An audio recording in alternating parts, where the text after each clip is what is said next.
dans cette petite séquence vidéo au cours de laquelle nous allons parler du séisme qui s'est produit au Maroc. Voilà, la dernière fois que je regardais la télé, on a dit qu'on était à plus de 2000 morts. Plus de 2000 morts. Voilà, c'est un peu l'objet de cette petite séquence vidéo. Je me nomme Simon-Paul Bambo Ndobo. Je suis le ministre de la Défense de l'Afrique, d'un monde multipolaire et de la réciprocité. Voilà. Alors, on va voir qu'est-ce qui se cache derrière le séisme au Maroc. On a dit que ça s'est produit. L'épicentre est à Marrakech, au niveau des montagnes là-bas. Les montagnes de Marrakech. En fait, il y a deux hypothèses. Simple. Soit le séisme, bien sûr, est naturel. Ça, c'est la première hypothèse. Ou tout simplement, le séisme a été provoqué. Il a été provoqué par qui? Par les autorités militaires marocaines, Israël, les États-Unis. Voilà les trois, le triangle. États-Unis, Israël, les autorités marocaines. Voilà. Donc voilà les deux hypothèses. Soit il est naturel, le séisme, soit il est provoqué. Alors maintenant, dans chacune de ces hypothèses, vous avez deux sous-hypothèses. Prenons l'hypothèse de la nature. C'est un séisme naturel. Donc c'est la nature, c'est la terre, ce sont les entrailles de la terre qui ont provoqué ce séisme. Alors, là, il y a deux sous-hypothèses. Soit c'est une punition de la nature, une punition de Dieu, moi je vais dire ça comme ça, ou tout simplement, c'est un avertissement à l'Inde. C'est un avertissement à l'Inde. Ils veulent apparemment changer de nom. L'Inde voudrait s'appeler désormais Bharat. B-H-A-R-A-T. Donc, vous voyez, c'est naturel, ce réchauffement, c'est naturel, ce tremblement de terre, ce séisme. Et dans cette hypothèse, il y a deux sous-hypothèses. Une punition de Dieu ou tout simplement un avertissement à l'Inde. La deuxième hypothèse, c'est provoqué. C'est un séisme provoqué. Alors là-dedans, si vous avez deux sous-idées, deux sous-hypothèses, soit c'est une nouvelle bombe qu'on a testée, ou tout simplement c'est des nouvelles formes de guerre. Commençons par l'hypothèse de la provocation. Donc c'est un séisme provoqué. Et comme je vous ai dit, dans un séisme provoqué par les humains, il y a deux sous-hypothèses, nouvelle forme de guerre et un essai d'une bombe. Alors, les nouvelles formes de guerre. Vous savez, partout où il y a les Occidentaux, Israël, là-bas, le sang coule. Là-bas, il y a le feu. Là-bas, il y a la sueur. Les Occidentaux vivent du sang, du feu, de la sueur des autres depuis plus de 1000 ans. Regardez toute l'histoire de l'Europe. Regardez toute l'histoire de l'Europe. Il n'y a que 100 versets, 100 versets, 100 versets, 100 versets, guerre, guerre, feu. On brûle ceci, on brûle cela. Regardez toute l'histoire de l'Europe. Même leur propre président Sarkozy l'a dit dernièrement dans une interview. Même leur propre président Nicolas Sarkozy. Vous savez, quand nous disons des choses, ils vont se fâcher contre nous, ils vont nous menacer, ils vont fermer les chaînes. Mais eux-mêmes, ils le disent. Sarkozy l'a dit dernièrement. C'est le continent le plus violent au monde, l'Europe. C'est le continent le plus violent. Avec son prolongement, l'Amérique du Nord, parce que les Nord-Américains, en fait, le continent américain, c'est le prolongement des Blancs qui sont là-bas, c'est le prolongement de l'Europe. Ils n'y étaient pas. Ça, c'est le continent de ceux qu'on appelle les Amérindiens, normalement. Voilà. Donc, ils vivent du sang des autres. Pour progresser, il faut qu'ils fassent couler le sang. Il faut que les gens transpirent, les gens souffrent. Il faut qu'il y ait du feu. C'est comme ça les Occidentaux. Donc dès qu'il y a les Occidentaux chez vous, vous allez souffrir. Vous allez souffrir. Les Marocains, ils ne connaissent pas ces gens-là. Ils pensent qu'ils ont leur roi. On l'appelle le commandeur des croyants. Or, c'est un descendant de...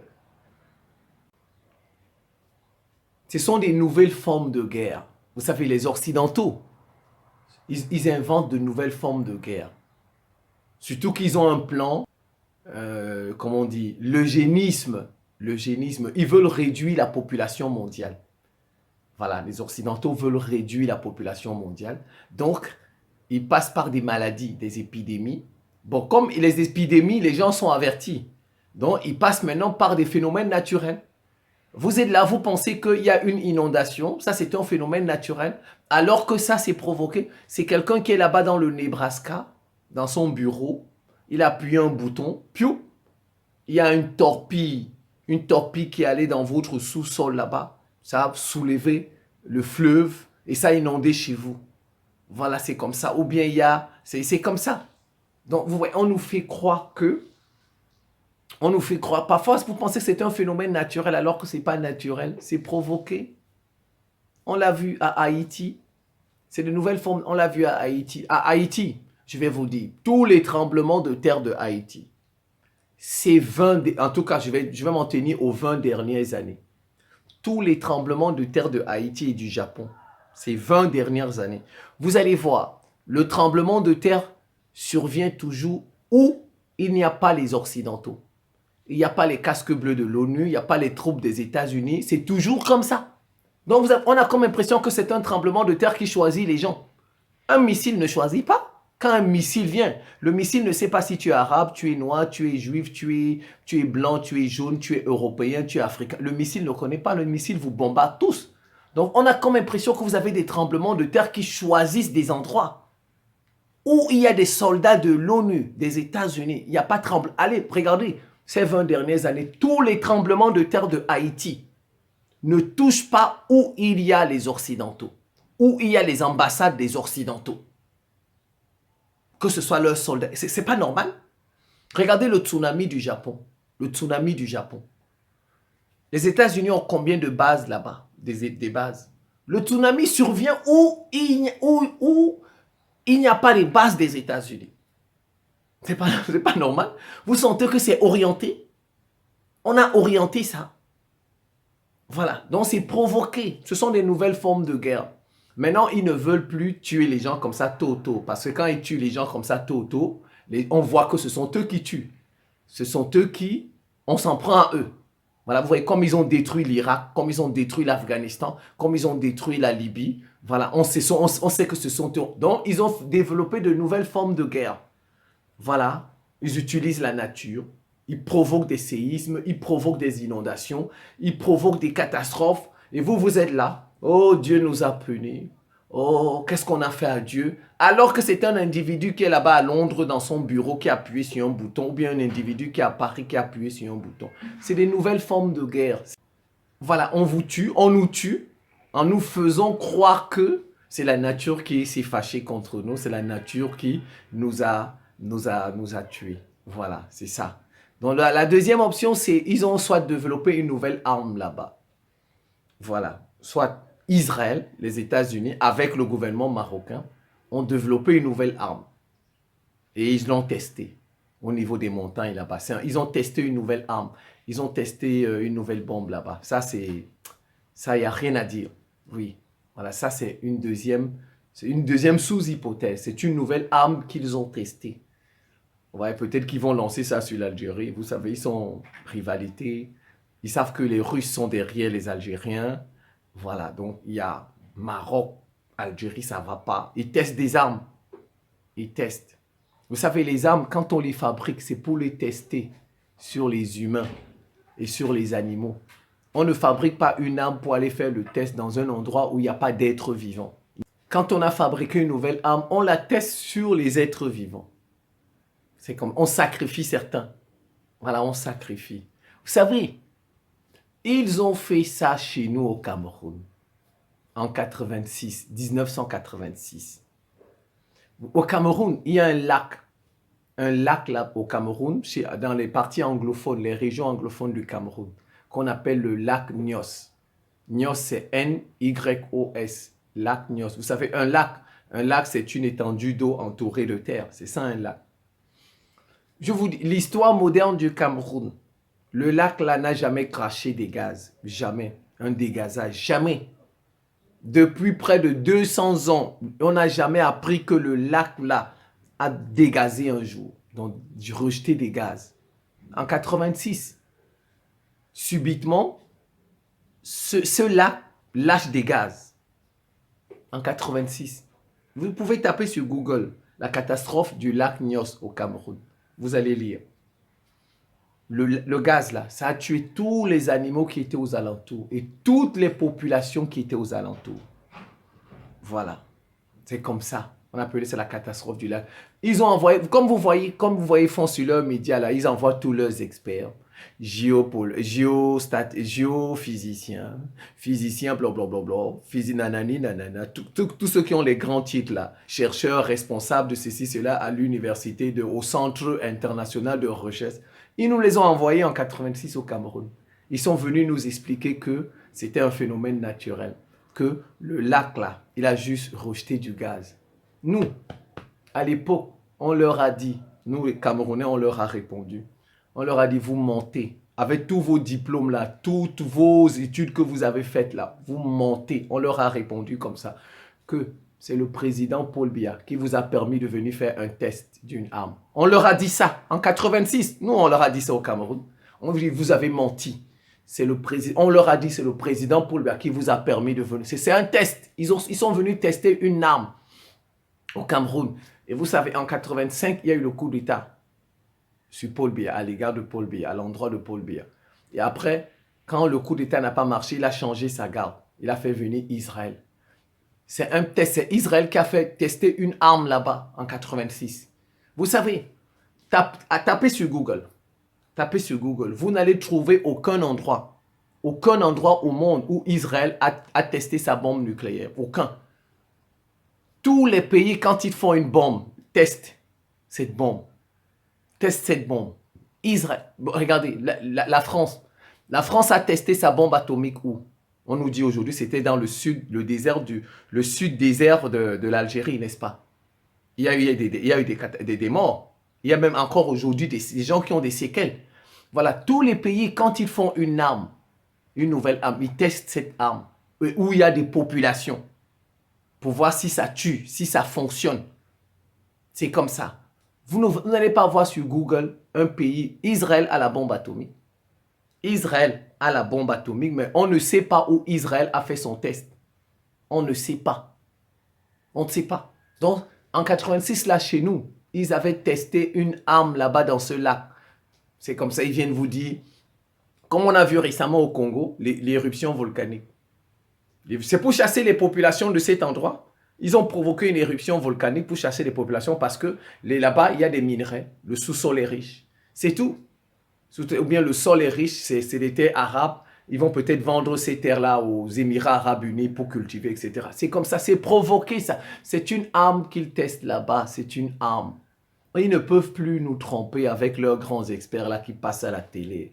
Oh ben non, sont les ondes sismiques, sur l'échelle 7 de Richter, il y a les plaques tectoniques. Ils nous expliquent ça, hein? Voilà. Nous, on n'adhère plus à ça comme ça facilement. Plus, c'est fini ça.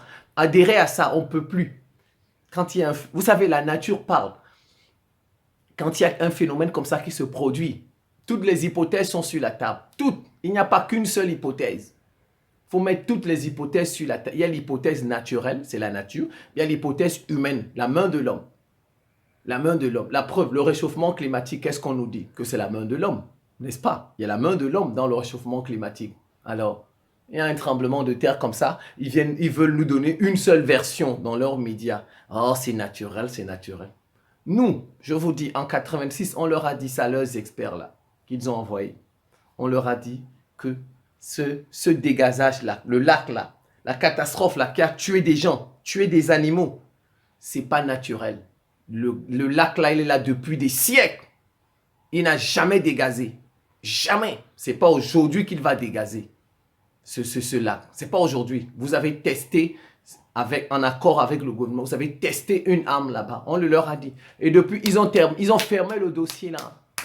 Vous avez déjà entendu dans les médias un jour, on parle de catastrophe. Ils ont fini avec ça, le dossier là. Dites-moi, vous avez déjà entendu un jour, dans les médias un jour, on rappelle même la catastrophe du lac Nyos au Cameroun? Non, parce qu'ils savent que c'est pas naturel, c'est humain. Donc c'est une façon de fermer le dossier. On ferme ça rapidement pour qu'on n'en parle plus. Parce que plus les gens vont parler de ça, on va chercher les mains, on va voir qu'il y avait des personnes impliquées. C'est tout. Voilà. Donc maintenant, on va prendre l'option C, l'hypothèse, c'est un phénomène naturel. C'est naturel. Vous savez, la nature parle. La nature parle. La nature agit. Elle vous répond. Elle donne des réponses. La nature, comme vous voulez Dieu, comme vous voulez. Bon, on va dire la nature. Si Dieu, le mot, mais moi je peux faire les dieux. Vous savez, le réchauffement climatique, c'est quoi? C'est quoi? C'est la nature qui nous parle. La nature nous dit que vous rejetez énormément les gaz à effet de serre. Vous en ajoutez un peu plus. Il y a des gaz à effet de serre naturels dans l'environnement. Mais bon, il y en a ceux qui viennent de l'industrie humaine. Donc la nature parle. La nature réagit. Quand nous faisons des choses, elle réagit. Vous savez, et quand la nature parle, elle nous lance un message, elle nous adresse un message. Nous devons agir, nous devons répondre. C'est pourquoi vous voyez, nous sommes en train de prendre des mesures pour lutter contre le réchauffement climatique. Parce que la nature a parlé. La nature a agi. Elle a dit, moi, la température va augmenter. Pourquoi? Parce qu'il y a trop de vos actions industrielles, vos actions humaines industrielles. La nature a parlé, il fait chaud. Donc maintenant, c'est à nous de répondre à la nature, de lui dire, on va faire ça, on va faire ça, on va faire. La nature parle.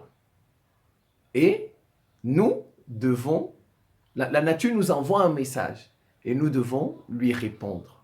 Vous savez, on dit les planètes, les étoiles, tout ça, c'est des êtres. Ils vivent aussi. Elles, les planètes, les étoiles, elles vivent aussi. Elles naissent. Elles se développent, elles grandissent et un jour elles meurent. Les étoiles vont mourir, le soleil meurt, la planète. Et quand le soleil va mourir, toutes les planètes qui sont autour vont mourir. Ça, c'est de l'astrophysique, on nous apprend ça. Donc la nature parle aussi. Elle agit, elle vous répond. Je vais donner l'exemple du réchauffement climatique. C'est la nature qui nous répond. Il fait chaud. La chaleur, la température augmente. La nature répond par rapport à nos actes. Voilà, la nature répond par rapport à nos actes. Les actes des humains. Donc ce tremblement-là, qui serait naturel, c'est une réponse de la nature. C'est une punition de Dieu par rapport aux actes des Marocains. Voilà, ça c'est la première sous-hypothèse. C'est une punition. Ou tout simplement, c'est un avertissement à l'Inde. À l'Inde. Commençons par l'avertissement à l'Inde.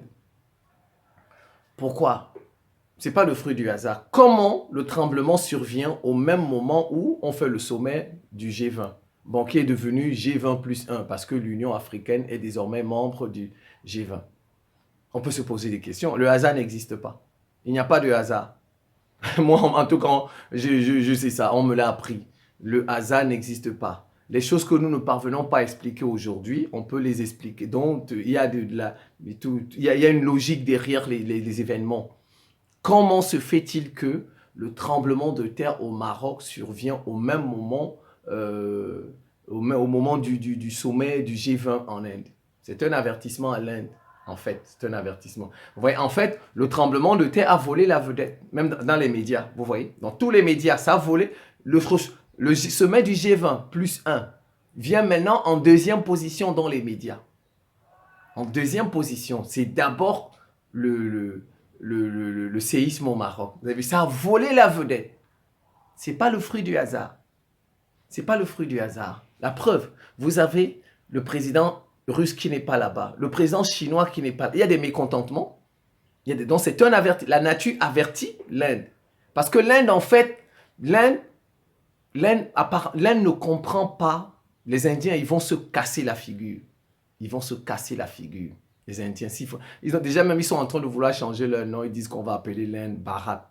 B-H-A-R-A-T. Mais ils ne comprennent pas, ils vont se casser la figure. Parce que tu ne peux pas être en même temps dans les BRICS, allié de la Chine, de la Russie, et tu es dans le Quad, allié des États-Unis, le Quad qui veut détruire la Chine.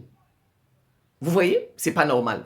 Comment tu peux être dans une alliance qui a pour objectif de détruire la Chine et en même temps tu es dans une alliance, les BRICS, qui ont pour objectif de casser l'hégémonie des Occidentaux. Vous voyez, ça ne va pas. L'Inde, je ne sais même pas s'ils réfléchissent, les Indiens. Ils vont se casser la figure. C'est un avertissement. Le tremblement de terre, là, c'est un avertissement à l'Inde. À l'Inde, qui joue avec le feu. Tu ne peux pas être du côté des Occidentaux et en même temps du côté de la Russie-Chine. Dans la vie, on choisit son camp. On choisit. Et ça veut dire quoi? Ça veut dire que certainement les Occidentaux vont sous-traiter certaines choses à l'Inde. Et vous savez, chaque fois que un pays devient le sous-traitant ou bien le sous-traitant des Occidentaux, il prend une partie des péchés des Occidentaux. Il prend une partie des fautes des Occidentaux. Et il sera puni. L'Inde que vous voyez sera punie tôt ou tard. C'est un avertissement à l'Inde. Mais ils ne comprennent pas. Maudit là. Ils ne comprennent pas. Narendra Modi, ils ne comprennent pas. C'est un avertissement. L'Inde, surtout parce que l'Inde traite avec les... On a comme l'impression que la nature en ce moment est en train de réduire l'hégémonie des Occidentaux. Voilà, ça se voit. Ça on ne peut pas le nier. La nature en ce moment est en train de réduire l'hégémonie des Occidentaux. La nature veut punir les Occidentaux, en un mot, pour tous leurs crimes. Alors maintenant, si toi, tu viens là, tu dis que tu vas prendre tu vas soutenir les Occidentaux, tu vas prendre une partie de leurs crimes, forcément tu prendras une partie de leurs crimes. Parce que la nature veut les punir. La nature veut les punir. Toi, tu viens et tu veux les soutenir. Donc, tu prendras une partie de leurs crimes. L'Inde va prendre une partie des crimes des Occidentaux. L'Inde va se casser. D'ici 10 ans, l'Inde va se casser la figure. Moi, je suis convaincu. Voilà, donc, ça, c'est un avertissement à l'Inde. La nature avertit l'Inde. Parce que c'est un avertissement. La nature est en train d'avertir l'Inde. Parce qu'il n'y a pas de fruit du hasard. Pourquoi? Vous allez voir, vous avez comme impression que tous ces temps-ci, on veut voler des vedettes à des sommets. Regardez le sommet Afrique-Russie. C'est le coup d'État au Niger qui a... Mais bon, vous sentez qu'il y a des vols humains où c'est la main de l'homme. Voilà. Mais vous sentez aussi parfois que c'est pas la main de l'homme, que c'est la nature. Par exemple, le sommet du G20, c'est un tremblement de terre. Donc la nature veut voler la vedette à l'Inde. Donc en fait, c'est un avertissement à l'Inde, si les Indiens ne comprennent pas, par rapport à leur relation aux Occidentaux. D'accord, certains pourront dire que chacun a ses combats. Oui, mais chacun a ses combats. Chaque peuple, chaque pays a ses combats. Donc les Indiens ne sont pas obligés d'être dans le combat des Russes. Ils ne sont pas obligés d'être dans le combat des Chinois. D'accord. Mais comment se fait-il que tu ne veux pas être dans le combat des Russes et le combat des Chinois par rapport à l'Occident, mais tu es quand même dans leur association, les BRICS? Comment? Comment tu es dans leur association et en même temps, tu dis, tu veux pas être dans le combat des Occidentaux, mais tu es quand même dans leur association, le Quad, qui est dirigé contre la Chine. Vous voyez, c'est pas logique. Ça manque de logique. L'Inde n'a pas de logique. Ils appellent ça le multi-alignement, du n'importe quoi, du multi-alignement.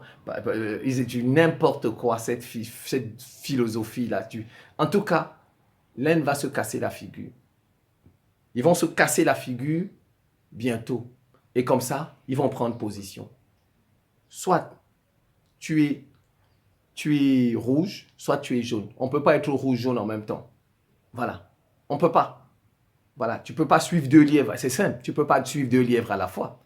Tu ne peux pas suivre, tu es un chasseur, tu veux suivre 2 lièvres. Tu ne peux pas. On ne peut pas suivre 2 lièvres à la fois. Tu te concentres sur un lièvre et tu vas l'attraper.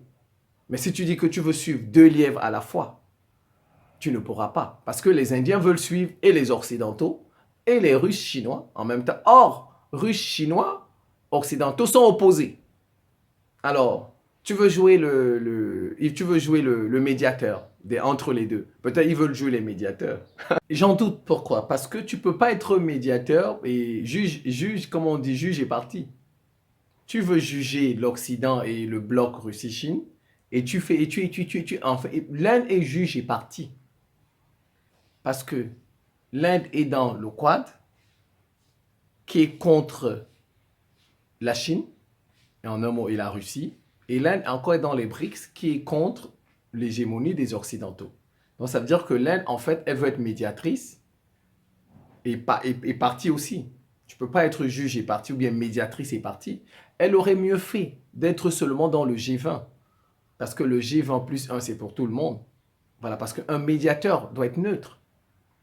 Un médiateur doit être neutre. Parce que je vous dis, l'Inde va se casser la figure parce qu'elle veut être médiatrice et partie, juge et partie. Au moins, il faut être neutre. Si tu veux rassembler, comme le dit le secrétaire général de l'ONU l'a dit, une famille dysfonctionnelle. Si tu veux rassembler la planète, tu ne dois pas être dans l'alliance des Occidentaux et dans l'alliance des BRICS. Non. Parce que dès que si l'Occident décide d'attaquer, par exemple, décide d'attaquer la Chine, qu'est-ce que tu feras? Et maintenant, si c'est les BRICS qui décident d'attaquer, tu feras quoi? Donc, autant être neutre. Autant être neutre. Tu n'es pas dans ces organisations. Tu es seulement comment je vais dire, dans le G20, parce que le G20, c'est tout le monde. Voilà. Et comme ça, ta médiation peut porter. La médiation peut porter. On va passer au dernier point, celui de la punition divine ou de la punition de la nature. Vous savez, les pays de l'Afrique du Nord, c'est des pays anti-noirs, anti-migrants noirs. Ils n'aiment pas les gens comme nous, là, les Noirs de l'Afrique noire. Et pourtant, dans leur pays, il y a des Noirs. Au Maroc, il y a des Marocains noirs. En Mauritanie, il y a des Mauritaniens noirs. En Algérie, il y a des Algériens noirs. En Libye, il y a des Libyens noirs. En Tunisie, il y a des Tunisiens noirs. En Égypte, il y a des Égyptiens noirs. Mais ces pays-là n'aiment pas les Noirs de l'Afrique noire, les étrangers, les migrants. Ils ne les aiment pas. Ça, c'est déjà un mal. C'est déjà un mal. C'est déjà une erreur, c'est une faute. Pourquoi? Parce que quand des migrants viennent dans ces pays, on les maltraite. Mais ironie du sort, c'est que ces pays ont aussi des migrants ailleurs. Les Tunisiens ont des migrants en Europe. Des Tunisiens ont des migrants en Afrique noire ici. Les Marocains ont des migrants en Europe. Donc vous voyez, ils ne veulent pas avoir des migrants chez eux, mais eux, ils sont contents d'être migrants chez les autres. Il n'y a pas de Marocains en Espagne. Il n'y a pas de Marocains en Côte d'Ivoire. Est-ce qu'il n'y a pas de Marocains au Sénégal? Mais quand les migrants, nous là, de l'Afrique noire, nous venons chez eux, ils ne nous aiment pas, ils nous maltraitent. Regardez, c'est une faute. Ne pas aimer l'autre. Ne pas aimer l'autre. Parce qu'il n'a pas la même couleur de peau que toi. Alors que toi, tes ressortissants sont étrangers dans les pays des autres. Mais toi, tu ne veux pas avoir des étrangers dans ton pays. Vous voyez? Ils ont tous les droits et ni les droits des autres. C'est déjà une faute. Deuxième faute. C'est pourquoi c'est une punition. Parce qu'en fait, les pays de l'Afrique du Nord, vous allez voir, même la Tunisie, la Libye, déjà la Libye c'est grave, c'est déjà divisé même. Voilà. Les pays comme la Tunisie vont connaître des moments difficiles. Par rapport aux migrants, ce qu'ils ont fait aux migrants, Dieu va les punir. La nature va les punir, d'une manière ou d'une autre. Ils vont connaître des moments difficiles. Bon, un peu l'Algérie.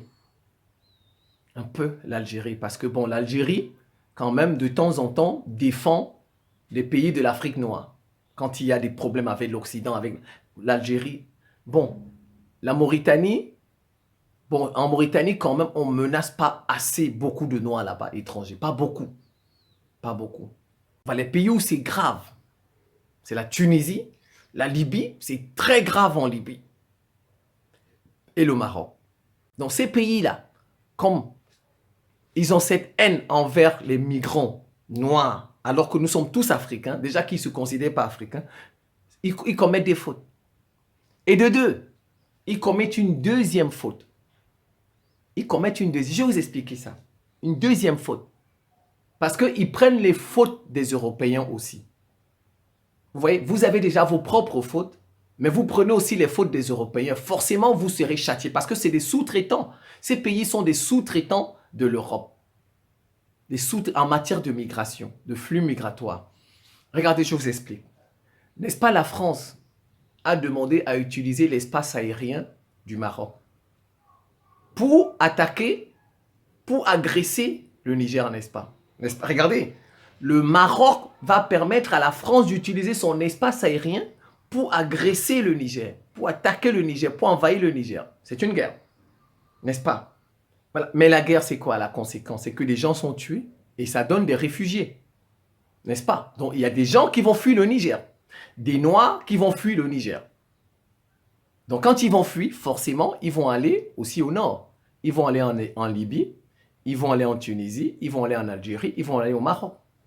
Maintenant, quand ils vont arriver au Maroc, par exemple, on va les maltraiter alors que c'est le Maroc qui a permis aux avions français de passer pour détruire le Niger. Maintenant, quand des réfugiés fuient pour aller se réfugier au Maroc, on les menace.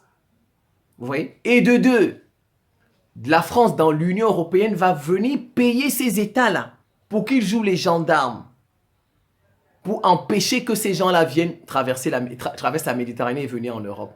Vous voyez? Ça veut dire qu'en fait que ces pays-là empêchent la France, les Européens, de payer leurs fautes. Parce que regardez dans tous nos pays, la Libye, la Syrie là-bas, qui a détruit ces pays? Ce sont les Européens.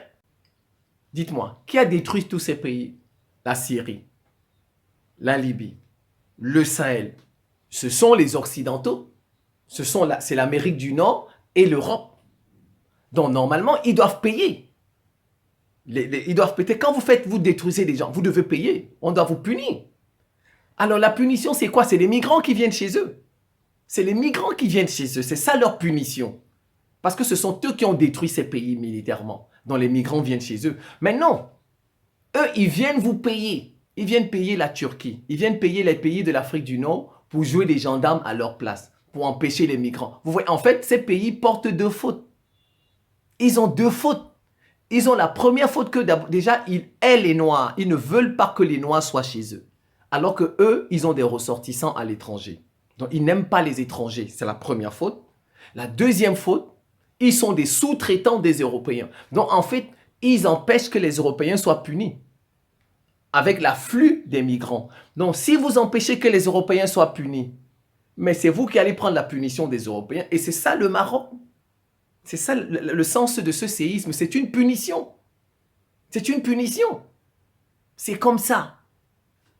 Je vais vous donner, si vous connaissez quelqu'un qui est un voleur, vous savez que lui c'est un voleur. Vous prenez son argent. Il vole, il vous donne son argent. Vous prenez une partie de ses péchés si vous ne savez pas ça.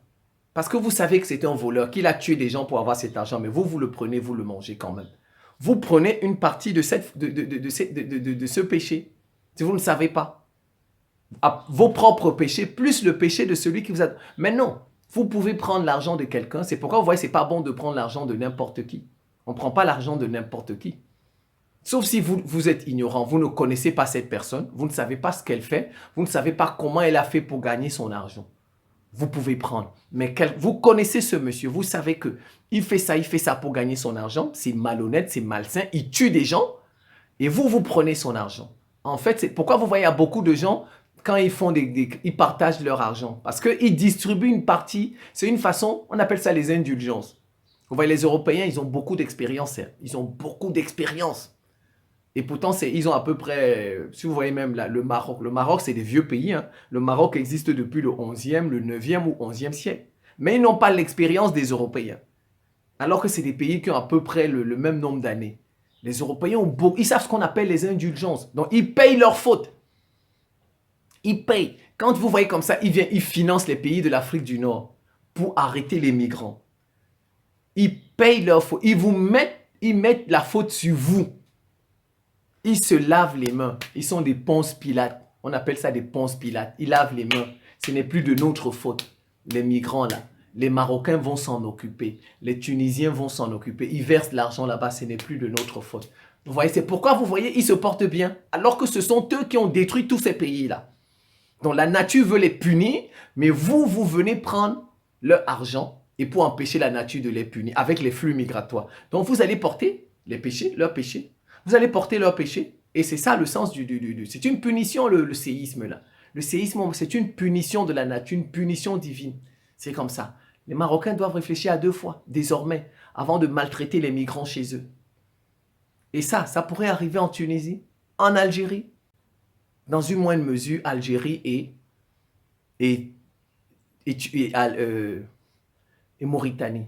Voilà. Un peu plus en Algérie. Et de manière moindre en Mauritanie, parce qu'en Mauritanie, ils maltraitent moins les étrangers. Moins. Voilà. Ça peut aussi arriver en Égypte. C'est comme ça. Donc, vous voyez, nous vivons ils sont dans des pays où ils ont une double faute, en fait, une double peine. Ils ont leur propre faute parce qu'ils aiment les étrangers, alors qu'eux-mêmes ont des ressortissants dans les pays des autres. Et de deux, ce sont des sous-traitants des Occidentaux. Alors, donc, ils prennent une partie des fautes des Occidentaux. Les Occidentaux déversent une partie de leurs fautes sur eux. Ils se lavent les mains en les payant. C'est pourquoi vous avez vu la Turquie. Il y a eu le séisme en Turquie. Vous savez combien de migrants il y a en Turquie? On paye la Turquie pour empêcher les migrants d'entrer dans l'Union européenne. Alors que ces migrants-là, tous ces pays ont été détruits par les Européens, pas les Occidentaux. Tous ces pays ont été détruits par eux. Donc, ils doivent prendre une partie de cette souffrance. N'est-ce pas? Ce sont eux qui sont allés détruire la Syrie, qui sont allés détruire l'Afghanistan, tous ces pays-là. Donc, c'est normal qu'ils prennent une partie de cette souffrance-là aussi, dans les flux migratoires. Mais qu'est-ce qu'ils font? Ils se déchargent sur les pays riverains, comme la Turquie, la Tunisie, l'Afrique du Nord. Donc, vous allez payer, vous prenez une partie de leur faute. Vous allez payer, c'est tout. C'est tout. Voilà. Donc, je pense que je vais m'en tenir là. Voilà un peu mes hypothèses au sujet du tremblement de terre, du séisme au Maroc. C'est la fin de cette petite séquence vidéo. Je vous remercie pour votre attention et à très bientôt.